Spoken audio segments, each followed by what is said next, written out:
의석을 정돈해 주시기 바랍니다. 성원이 되었으므로 제363회 국회 임시회 제1차 국회 운영위원회 회의를 개회하겠습니다.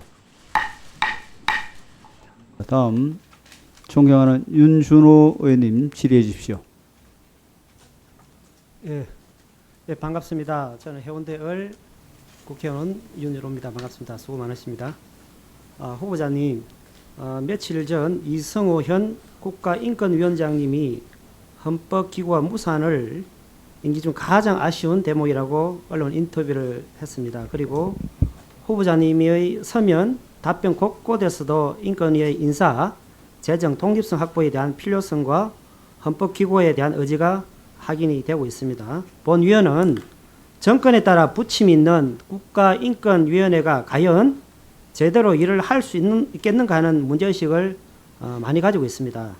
이명박 정부에서 인권위원회 조직을 대폭 축소시켜 놓고 정권의 눈치를 보고 민감한 사안을 외면하는 위원장이 온 결과 조직은 위축되고 인권위 본연 역할도 많이 축소된 점을 후보자도 인정하시죠? 네네. 특히 2009년 취임해 2015년까지 재직한 현병철 인권위원장 시절의 인권위원회의 활동은 언론, 시민단체를 비롯해 국민 모두에게 지탄받았고 한나라당 추천 인권위원마저 그만두었던 기억이 있습니다. 국제사회도 인권위원회의 독립성을 우려할 만큼 매우 부끄러웠던 시절이었습니다.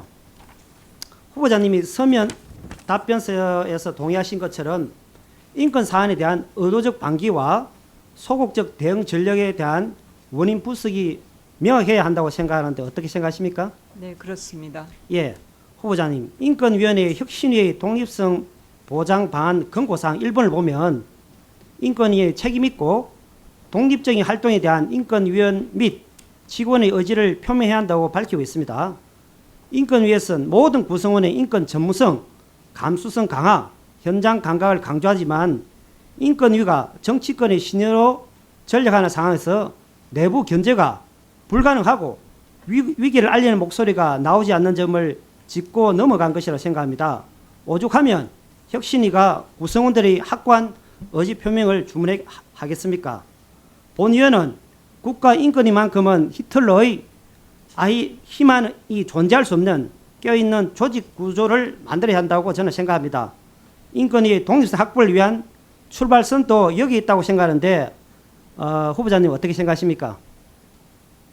인권위원회의 독립성은 사실 인권이 존재 자체를 가늠할 수 있는 그런 정도의 중요한 문제입니다.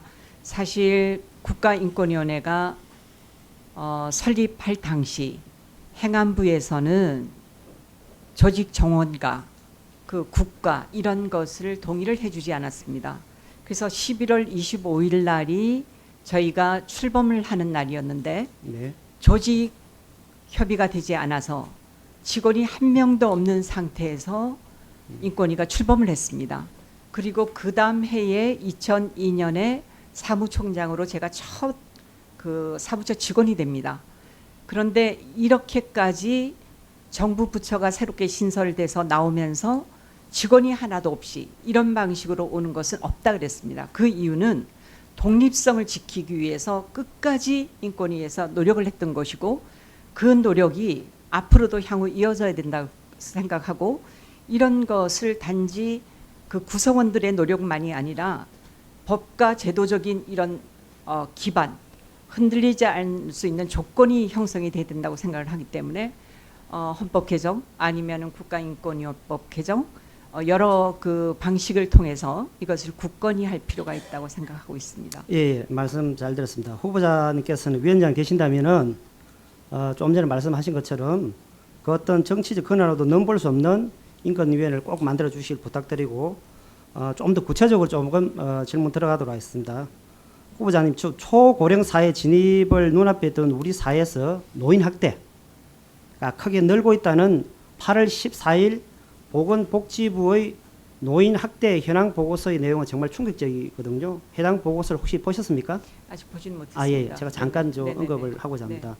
2017년 노인 학대 신고 건수가 2013년 1162건에서 2017년 13,309건으로 판정 사례가 2013년 3,520건에서 2017년 4,622건으로 재학대 사례가 2013년 212건에서 2017년 359건으로 5년 만에 모두 30% 이상 급증하는 상황입니다. 뿐만 아니라 가정 내 학대가 90%에 육박하는 수치가 굉장히 놀라운 수치인데요. 본 위원이 굉장히 주목하는 사안은 노인 학대가 급증하고 있는데 의료인, 노인 장애인 시설 종사자, 사회복지 전담 공무원 등 신고 의무자가 신고 건수는 감소하는 상황이라는 점입니다. 학대 증가율을 반영하면 13.7%나 감소하고 있는데요. 정부의 정책적 역할이 굉장히 필요한 부분에 생각하는데 어떻게 생각하십니까? 그렇게 생각합니다.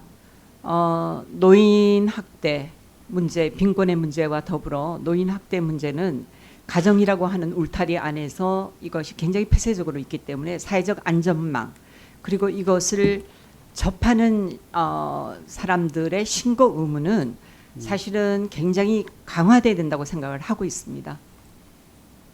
예, 인권위에서 정책적으로 접근해야 할 또 다른 부분이 최근 지자체에서 경쟁적으로 위촉해 운영하고 있는 노인 인권 지킴이 제도인데요. 혹시 알고 계십니까?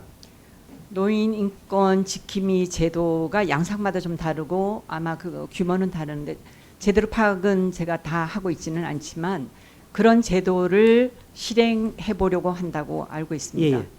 인권 침해 신고 실적은 미비하고 요양시설 관계자들이 70%가 넘어 시설 노인들에 대한 신고를 하진 않고 옹호한 입장을 취하는 문제가 언론에 지적된 적이 있습니다. 지자체의 전시행정으로 전락하지 않도록 인권위가 교육하고 정책적 지원을 해야 할 부분이라 생각하는데 어떻게 네, 생각하십니까? 그렇게 생각합니다. 예. 후보자님, 지난 6월 세계 최초로 아셈 노인 인권 정책센터를 서울에 개소했습니다. 그렇죠? 네네. 예. 국민들이 인권위와 노인 인권센터의 다양한 역할을 기대하는 상황인데요. 인권위가 노인 학대에 대한 신고 체계를 정비를 하는데 지자체와의 협력, 지원 강화 방안을 고민하고 지자체와의 다양한 공동 사업을 진행한다면 유의미한 노인 인권 개선 성과를 만들 수 있다고 생각하는데 어떻게 생각하십니까? 전적으로 그렇게 생각합니다. 네. 예, 예. 네. 이상입니다. 예, 윤준호 의원님 수고하셨습니다.